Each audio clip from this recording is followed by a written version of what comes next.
Hello and a very warm welcome to the first edition of Econoday Unplugged in 2021.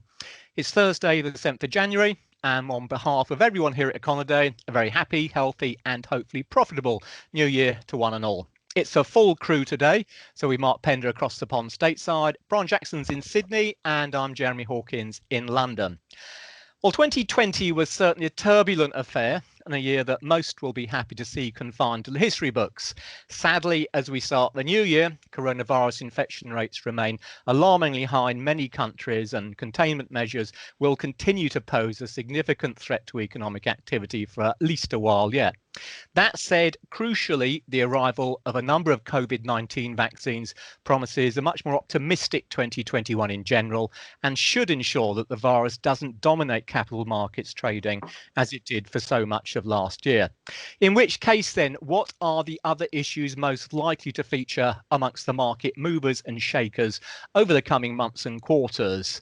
I guess particularly in the light of yesterday's chaos in Washington, we should kick off with the US. So, Mr. Pender, Yes.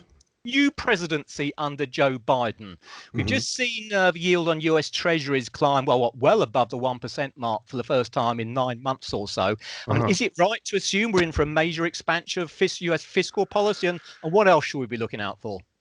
Well, I, whether or not we're going to see the kind of increase in fiscal spending that I think many expect would mark a seam or a shift from what we've seen under Trump administration. That was an enormous amount of fiscal stimulus that ballooned the U.S. debt. So, and that is, if that's the comparison, I don't think that the move would be geometric in increasing spending. I think that there will have to be a fiscal package. I think that that's almost what Joe Biden was promising and leading up to the Georgia runoffs, which gave the Democrats that the blue wave, and even though they're marginal, as margin as it can get, their control over the government, they have that. So they're going to have a free hand, and I don't think that that will. I don't think that there will be a maybe not even a perceptible difference in fiscal at the end of the day in fiscal stimulus. So there's going to be plenty of it, and of course the path of the of COVID and how it unplays, even though we have the vaccines, we have the new mutations, we have accelerations in infections in the U.S. and in deaths. So there's light at the end of the tunnel, but the tunnel is still very, very long, and it's a it's a little pin of light. So so there's a lot between here and there, and for investors, and I think that partly, I think of what if you're seeing U.S. yields go up, I think that by contrary or counterintuitive is. Given what we just saw yesterday in Washington, is that might be less concerns over risk, that where we're going to get a more predictable path of economic policy, and that may be and it may include fiscal stimulus, and hopefully it will include a lift of inflation. And that's because we got the unified Congress and White House now. Yes, everyone's on the same page right now.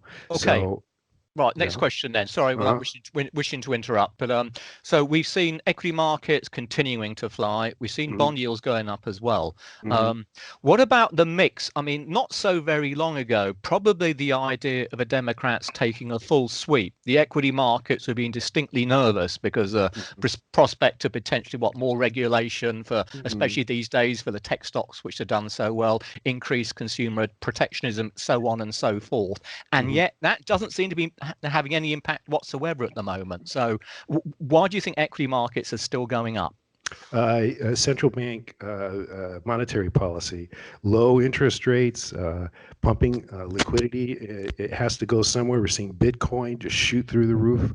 And so I think that what you're seeing is this froth, this monetary froth that, and the FOMC minutes came out the other day, yesterday, and it was a reminder back in December that they were already talking about how are they going to begin to withdraw a stimulus. And the idea was that, well, it's going to have to be, they use the word now, substantial improvement in employment and in inflation. So they're saying that we're going to keep a lot of liquidity in the system until we really see something very significant and you can identify it yourself. And so, I mean, those cards are already being laid out, the withdrawal of stimulus. And if these financial markets and house prices, home prices, you saw it in the you see it in the UK, and we're seeing it over here. Just those assets are values are shooting through the roof. So, but turning back to economic data real quickly here is Friday's employment report here from the U.S. And it's an interesting report because the expectations for this report are pointing to a big breakdown in the post-lockdown of last spring, the recovery over that period of time. It looks like the economy consensus is now at 65,000 rise in non-farm payroll. That's marginal. Right. And we had ADP on Wednesday with in their data showing a actual outright contraction. And today we had the ISM employment services sector, which is which is the bulk of the employment, of course, and their smaller sample, of course, and but they also showed contraction. So there is, the possibility that fundamental economic data is going to come back into the markets in a big way on Friday if there is a significant breakdown in employment growth, right. Especially if that headline, non-farm payrolls, has a minus sign in front of it. Oh yeah. Yeah. Okay, good point. Right. Just with the Senate, though, returning to that issue about why markets perhaps aren't too concerned about the prospect of the Democrats having control of the Senate. Could it be just because it is such a tight margin, and so any fiscal stimulus or any other policy really that the Biden administration can push through is going to have to get the support of those sort of moderate Democrats who are going to really sort of hold the balance of power to a certain extent? I'm not so sure that there's any moderates anymore. Biden has taken this. Biden is turning into a moderate, but I think that the Democrats now everyone's wearing the same colors, and I think that he's good. Biden has positioned himself in the center. Economically and politically, he's pushed off the left. He's coming in to the right, and so if he does lose moderate Democrats, and however few those may be, he could very well collect an equivalent, if not more, on the Republican side.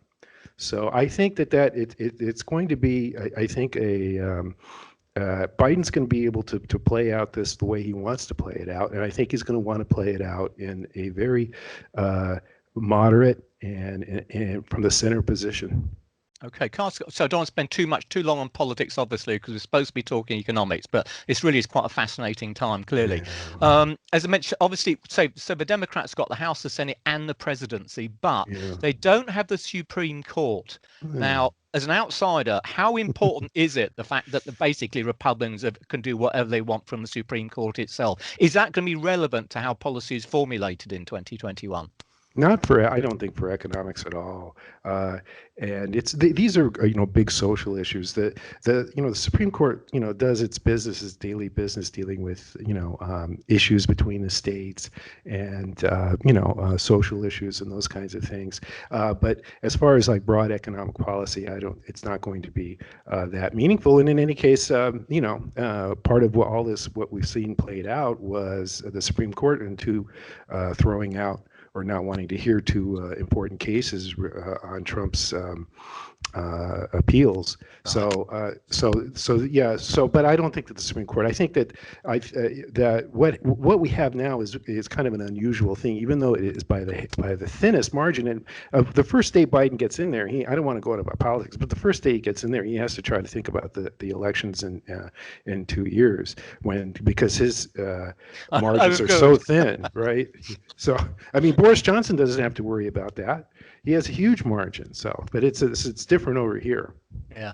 All right. Right. Okay. Let's just switch. FOMC.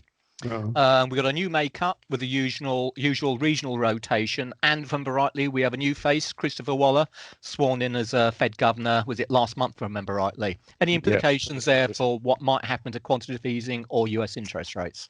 Well, if there is going to be any changes in quantitative easing, it's probably going to be a movement along the maturity out the curve, the Fed then trying to control long-term interest rates. But they're already very low. It's, I think that was they basically, and that was what the FOMC minutes said yesterday, that their policy nuances here or their shifts aren't going to be on the interest rate, the federal funds rate. It's going to be on the amount of quantitative easing they do, if they increase it or if they begin to taper it down, or moving what part of the curve they may concentrate on. But still, these are pretty academic and theoretical. And right now, we have to see how COVID is playing out and if it can be contained. And that's where we're going to see the employment report on Friday. And if it's a really very, very poor report, then I think people are really going to get very concerned. I mean, we're all seeing in our reports that we do these big, huge supplier delivery delays. Yeah. And those are in part, the inability to get people because people are hunkered down. They have to do childcare and these kinds of things, and that's restricting their ability to for employment, and it's limiting, it's decreasing capacity. So that is going to be, is it choking off? Is it a choke off risk? And we may see something like that on Friday. Okay, excellent. Right, let's move on then to the Southern Hemisphere. Brian, something, so really I did get to what Mark wants to say about this as well, because I presume this is going to be one of the huge issues for this year, and that is Chinese politics, particularly given the latest developments in Hong Kong. So given what's going on, how do you see this sort of political landscape shaping out as we go through this year? Because clearly it's going to be a major player, I suspect, in what happens to most markets. Yeah, I guess the key issue, at least in the next few months, is just what sort of approach we'll see towards China from the Biden administration. I guess there's still a little bit of uncertainty of exactly how quote unquote tough they're going to be with China going forward. Just this week, when we had all those arrests in China in Hong Kong of opposition politicians, we've had some pretty stern comments from the Biden's administration nominee for Secretary of State, Anthony Blinken. So, they are prepared to stand up and criticize some of these moves by Beijing, but whether that actually translates into changes in policies once the administration gets behind the desk, we don't really know yet. So obviously there's sort of two poles that you can sort of take. You could be confrontational or conciliatory towards Beijing going forward, and I think if the administration goes too far in either of those two directions, then that could cause some concerns in this part of the world. So finding that balance between standing up to some of the things that you disagree with that the Chinese government's doing, but not taking it too far, that's going to be the real challenge, I think, for not just the Biden administration, but other major countries as well. Okay, good answer. China's got this debt mountain, which people have been talking about for a long time now as being one of the potential, major downside risks for financial markets and the economy out there. How important do you think it's going to be that Beijing can actually attract overseas investment to help finance the thing? And I suppose, and with that in mind, does it mean that if they've got to get these capital inflows coming in, they're going to be prepared to allow the renminbi yuan to appreciate even further, because it's appreciated a lot, hasn't it, over the last half year or so? Yeah, this has been a perennial issue for China. Going back a long time, that they have financed, their economic development and the infrastructure rollout, in a pretty, using a lot of debt basically, and so that, to a certain extent, it does integrate them to a certain extent into, the worldwide economy. Otherwise, instead of just doing it all by themselves, they have, obviously been a big part of the global economy and trying to use that to fuel their development. So that might, if you take a sort of positive view, that might sort of constrain them, being too aggressive in some of the sort of political or strategic areas. But I think you're right. The currency is one of the things that is going to be used as a tool to try and help manage that.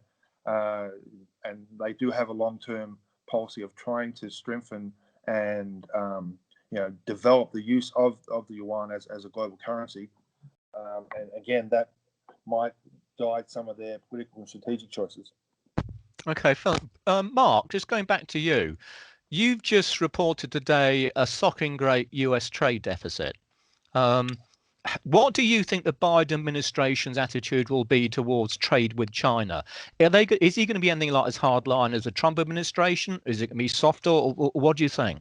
Well, the hard line. How hard line was the Trump administration really? I mean, Good question, actually. If you look at the actual deficit with China, it hasn't gone anywhere. It came in at 30 billion in goods in data for November, and that's a little bit more, a little bit deeper than it was. It's essentially where it was before all it started, but all the trade friction started, but.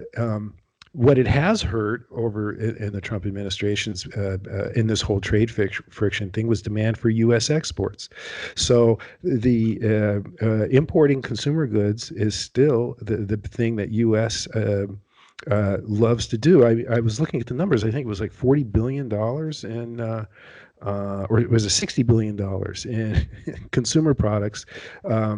The gap, anyway. But it makes it's up huge, yeah. the bulk, or at least half of what was $85 billion. These are amazing numbers, and they're just getting deeper and deeper. And U.S. is still buying lots of goods. What is that going to do for trade policy? I think that there has been a shift over the last 4 years, and especially the things with Hong Kong and the South China Sea. These are things that have, I think, and then COVID have now shifted the American public opinion. Is that middle ground of trying to accept China and move them in and think that there's going to be some kind of a play. There's less of that now, and so there's not going to. I don't think there's going to be much shift. Now Brian was saying confrontational or conciliatory. That's an interesting balance. And I think Biden is going to play this. I think he's going to play it, in the middle. So I think he's going to try to, get right at that balance. And but the trade deficit, what does it do? It hurts U.S. jobs. Is basically what it does. And there doesn't seem to be any end to this. So I'm not sure what they can do. Okay, fair enough. Brian, so a lot of, I suppose, time from your side now is focused on China. Japan, which has kind of been a bit, it's gone off the radar, I suppose, for a lot of investors really over the last year or so, since things are seen to be just, relatively stable out there. We've got elections, if I remember rightly, towards the end of October. Do you think that might have any implications for the way policy goes for Japan and as part of the region, or just domestically, or whatever it might be? Not really. I think I haven't checked the polls for Japanese elections going forward and sort of approval ratings for the government, but my sense is it's not really on the radar at the moment. And if I had to make a guess, this far out, I would say that the Liberal Democratic Party would be favourites to win that. And in any event, I don't think that was going to have much of an impact on what the Bank of Japan is doing on monetary policy. They haven't changed policy since 2016 or something. Becomes a given almost, doesn't it? Yes. Yeah, exactly. So I don't, and they're still very much committed to this idea of trying to provide quantitative easing to get prices moving again. So I don't think that's going to make a huge difference. But again, it could be, the China story could be a factor in the upcoming elections. And so that might be something that's worth paying attention to, because, it's not just obviously the bilateral relationship between the US and China. Every major country in the region has, a very important stake in that relationship, and in their own bilateral relationship with China. And it'll be interesting to see whether, they try to sort of form a sort of common approach to responding to what China's doing, or whether, they sort of go their own way. Okay. Just quickly sticking with Japan, I thought I saw, was it Tokyo today, declared a state of emergency due to the COVID numbers. Now, of course, Japan is supposed to be hosting the Olympics in July, if I remember rightly, isn't it? And typically speaking, when a country holds the Olympics, it tends to be quite beneficial for that country in terms of GDP, just because of the extra expenditure and anything else. So, I mean, do you think there's a real risk that these Olympics might still not be held, even though, as I understand it, the authorities are saying still that they will take place? So basically, I suppose what I'm really asking, what are the COVID numbers looking like? And I suppose not just in Japan, but also the region as a whole. Yeah, I mean, in 6 months' time, who can say what is going to be happening? Fair point. Things are going at the moment. If you had to ask me now, I'd say yes, it will go ahead. There's so much invested in this going ahead, and obviously the rollout of the vaccines provides some sort of grounds for optimism. But we're not done with this virus, obviously, in this part of the world either. It's not as bad as it is in your part of the world, but it's still having a significant impact on the economic numbers, and it's still flaring up here and there and causing problems. So that's going to be something that the Japanese government will be very concerned about. Okay, and anything else you want to mention which I haven't asked you about for your region? Any key stuff?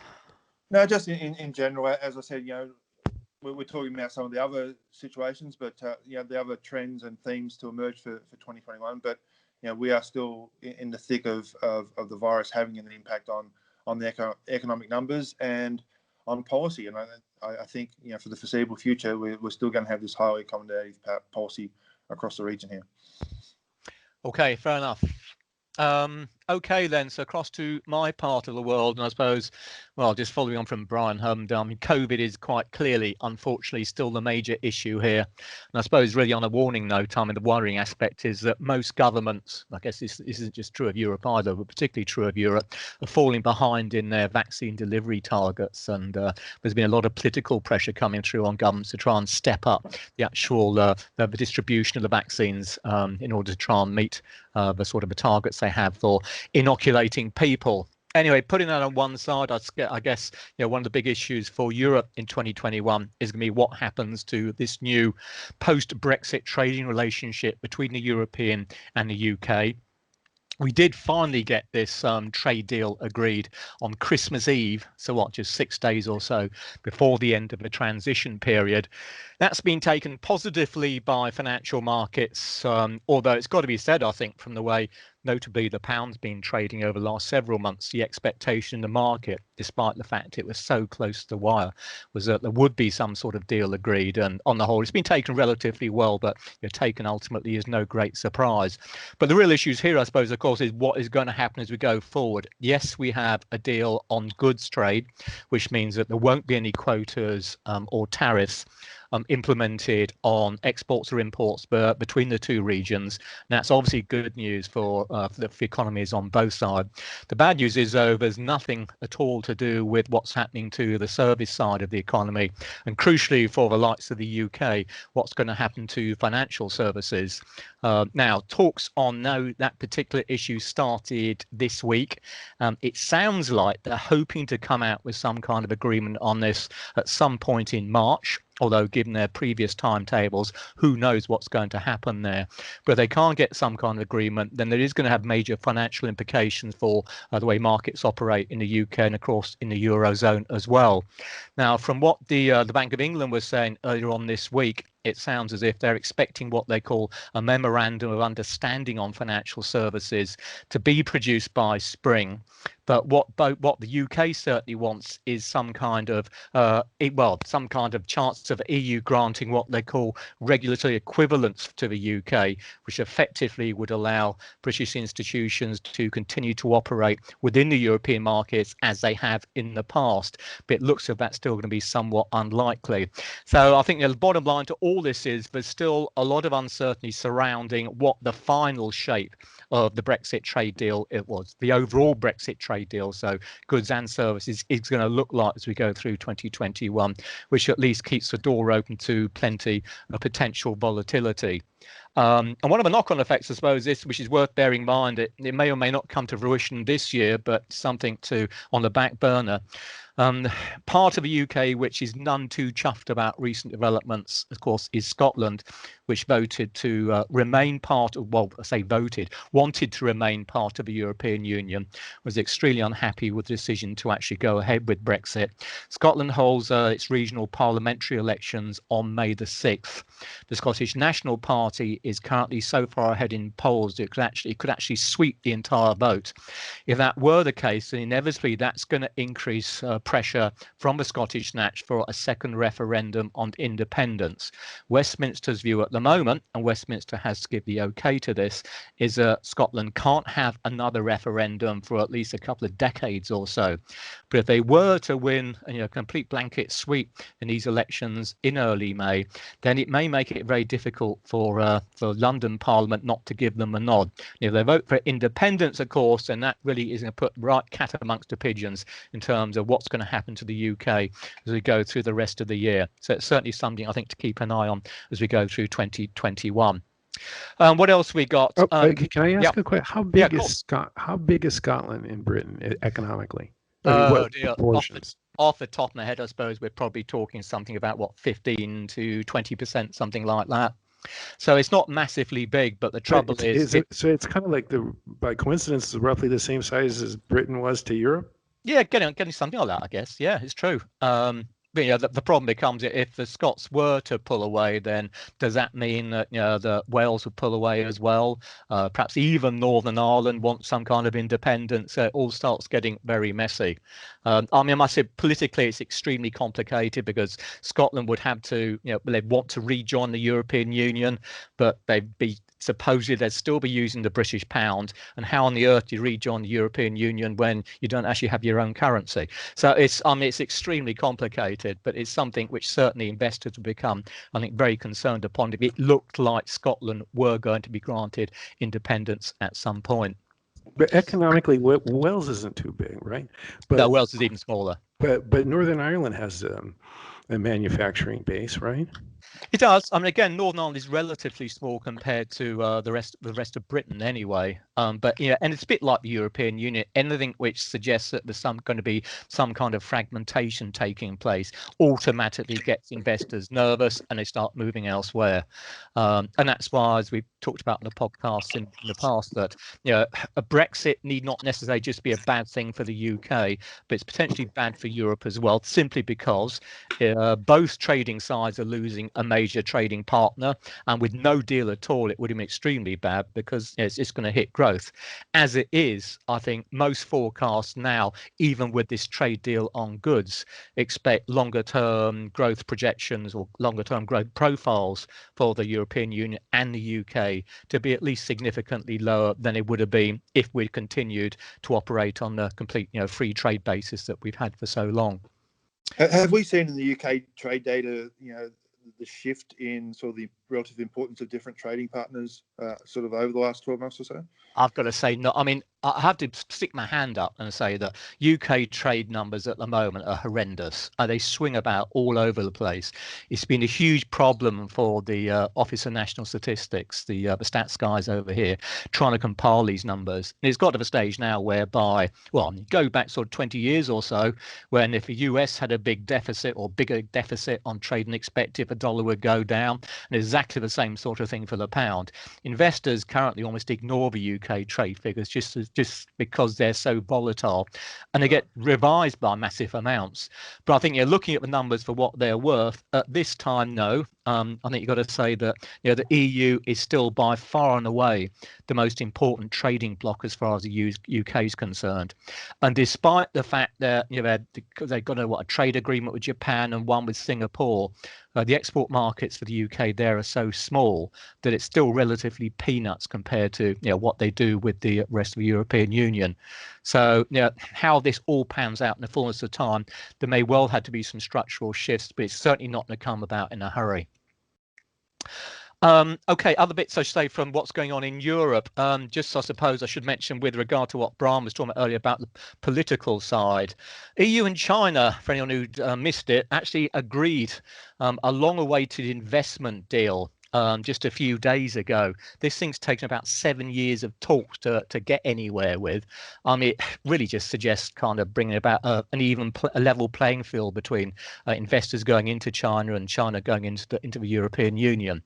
Now, however, although this was seen as a major potential thaw in relationships between the European Union and the Chinese, since we've had the fracas, for want of a better word, in Hong Kong, there's increasing pressure now from the European Parliament, which has yet to sign off on this deal, and that's key in this issue.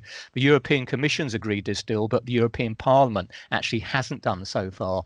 There's been a lot of pressure coming through from those parties who attach a lot of weight to the way governments operate, particularly from the humanitarian or authoritarian side, about what's going to happen. And it seems possible now that this deal might not actually take place. And I suppose one of the key trigger points here is going to be what happens in Germany. Amongst a couple of elections we have this year coming out of Europe, we've got the Dutch general elections on the 17th of March. But more importantly, we have the German elections on the 26th of September. Now, at this stage, it's really too early to say who's going to win. But the key point here is that Chancellor Angela Merkel, who's been sitting there for the best part of 15 years now, will be standing down. Expectations are that we'll get the, sort of traditional coalition government in Germany, but there will be a big say from the Green Party, which very much adopts a hawkish attitude towards China and the humanitarian issues and the like. So, depending on what's happening elsewhere, it could lead to an additional sort of, polarization between what's going on in China and what's going on perhaps elsewhere in the West. So in terms of political relationships between Europe and China, that's going to be one of the big issues to watch as far as this year is concerned. Certainly, Germany is well aware of the fact that it's made extremely strong inroads into China. I think they had about trade volume of the best part of 200 billion euros last year, and China is now a major export partner as far as Germany is concerned. But the politics of trading with China, perhaps if the Biden administration is going the other way, it's going to be interesting to see what comes out of that. Right, okay, policy-wise, key things this year. Well, as far as ECB is concerned, the COVID numbers are still so bad that if we do see any move, it's going to be towards additional easing. Interest rates do seem to have bottomed. Nobody really wants to seem to take them further into negative territory, although it's still a possibility. So if we do see anything else, expect more quantitative easing. But we will also see more and more of a push, I suspect, into green bonds. Lagarde is very keen on stressing her green credentials. From the beginning of this year, green bonds were accepted as collateral with payouts linked to sustainability targets.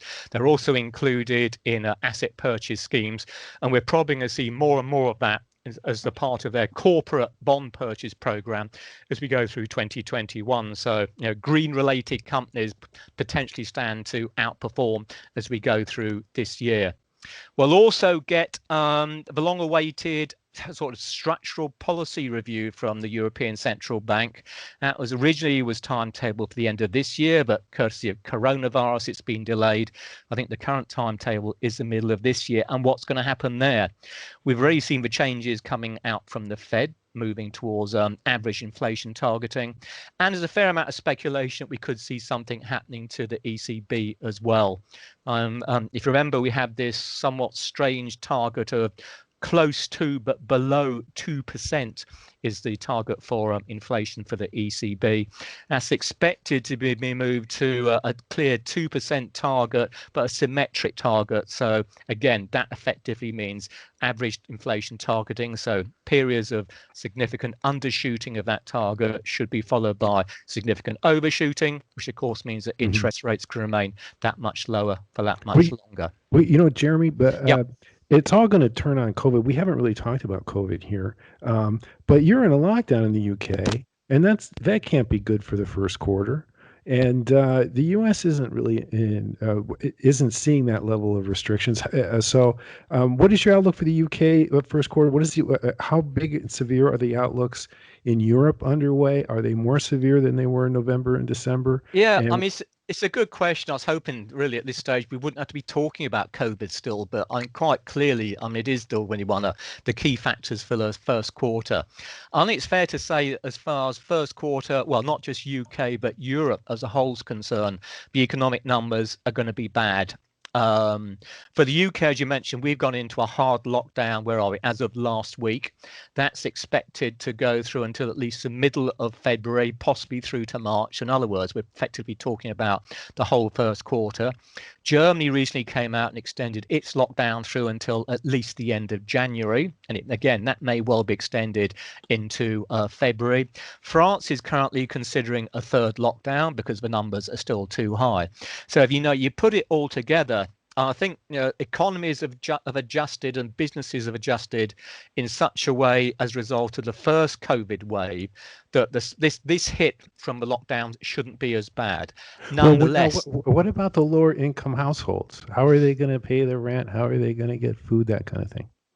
Well, the government is still providing subsidies and support pretty well right across Europe at the moment. So, it's not just the stateside where we're seeing these shocking rate budget deficits, but it's happening right across Europe too.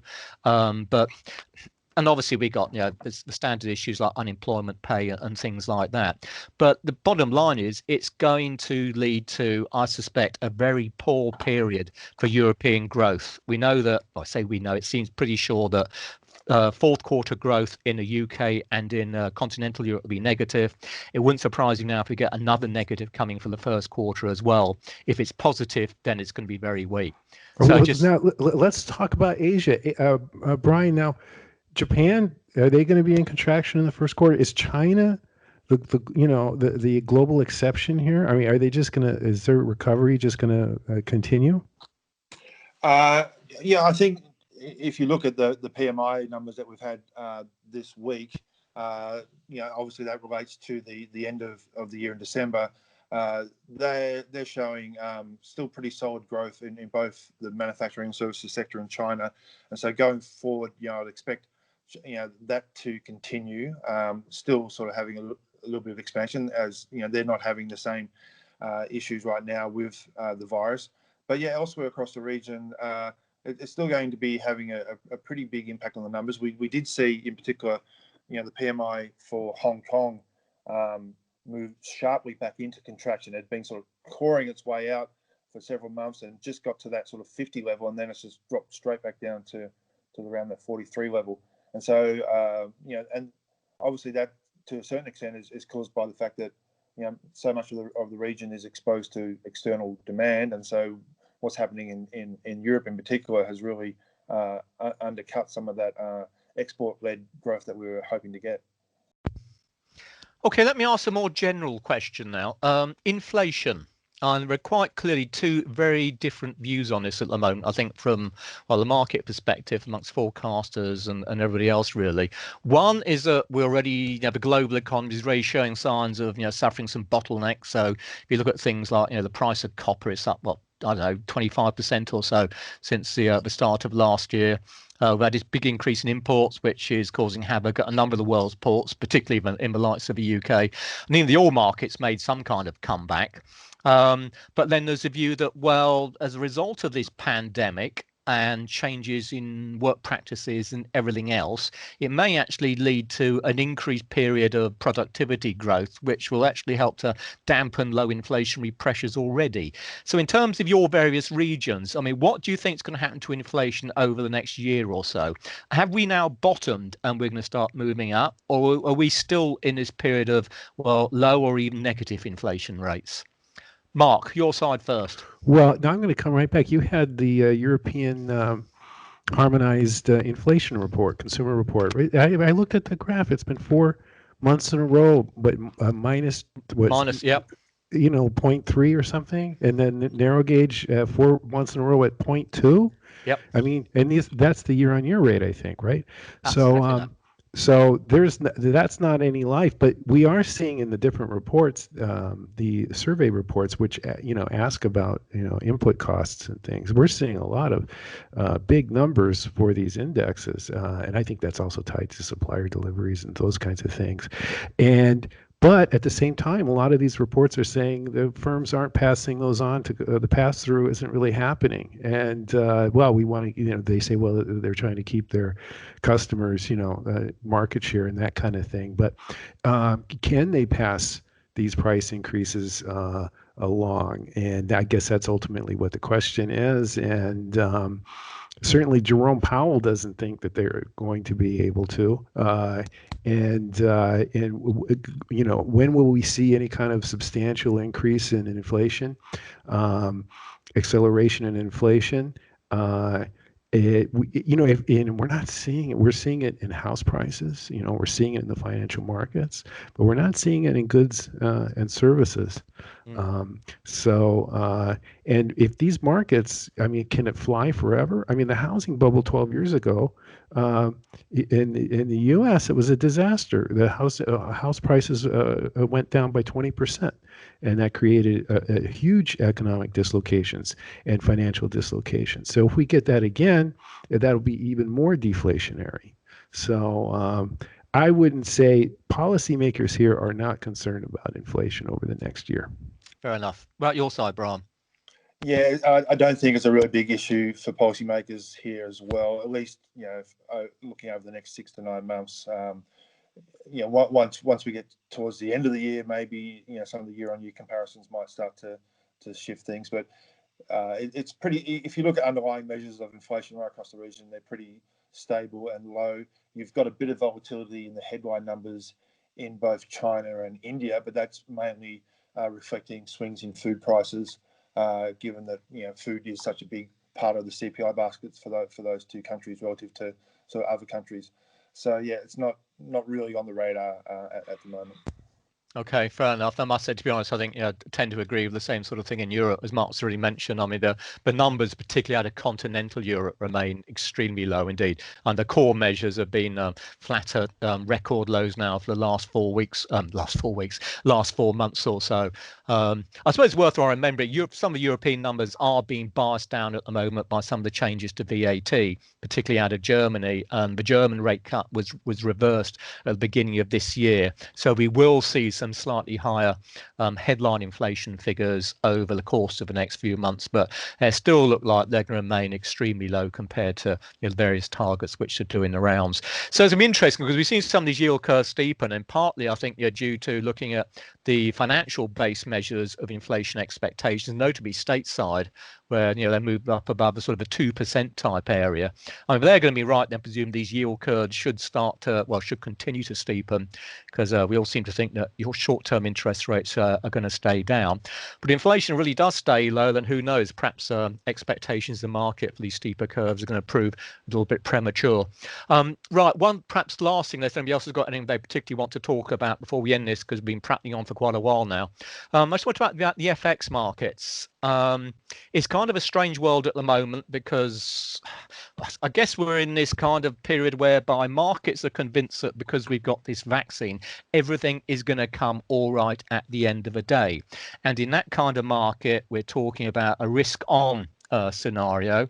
So we're talking about, typically speaking, a weak dollar as it operates in its usual counter-cyclical pattern, which is good news for all the the high interest rate currencies to the extent we have them anymore, but certainly the likes of the emergers and the developing countries as well. But we have had clearly some complaints coming out from the US side about ways some countries may or may not be manipulating their currencies, and they've had a go at what the Swiss National Bank. The Swiss got in there, yeah, and Vietnam got in there as well. So I mean, does it? I mean, I suppose it's going back to sort of the new Biden administration.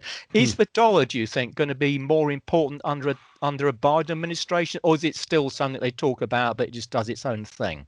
I think it's the latter.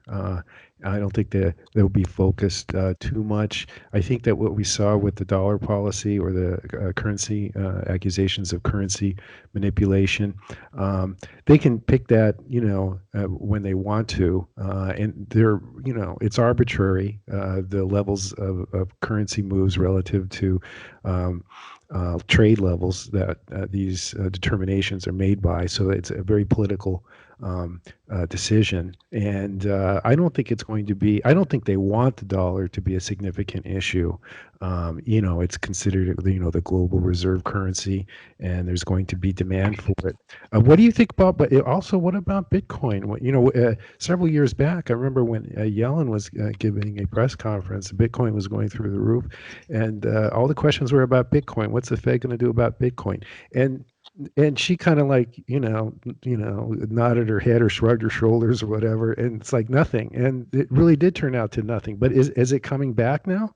Well, I mean, we've had this massive appreciation of Bitcoin since the end of. I mean, it got trashed during the first wave of the virus back in March, April time. Since when, if you were bold enough to buy into it, you'd have made a small fortune, because we're talking about new record highs as we go along.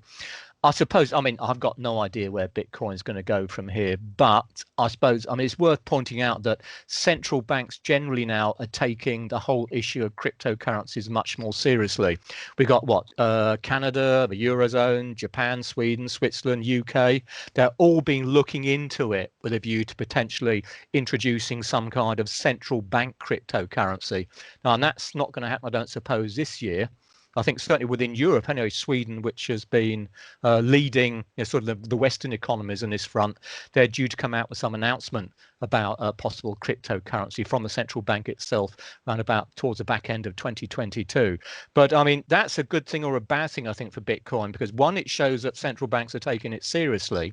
But the other thing is, if the central banks get really involved in this, then it really does suggest there's going to be a much greater degree of regulation and all this sort of thing.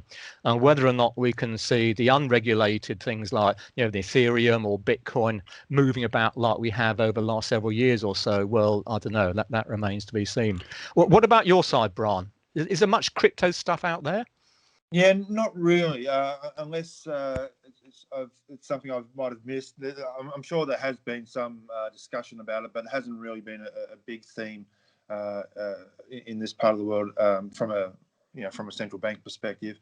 But again, currencies obviously, that is something that the Asian economies are very exposed to. So that is something that they're paying attention to, particularly if you look at the Australian dollar. That has really gone up pretty sharply over the last sort of 3 to 6 months. I think it's sort of at around 2-year highs now, and that just sort of complicates the policy mix for the Reserve Bank of Australia quite significantly.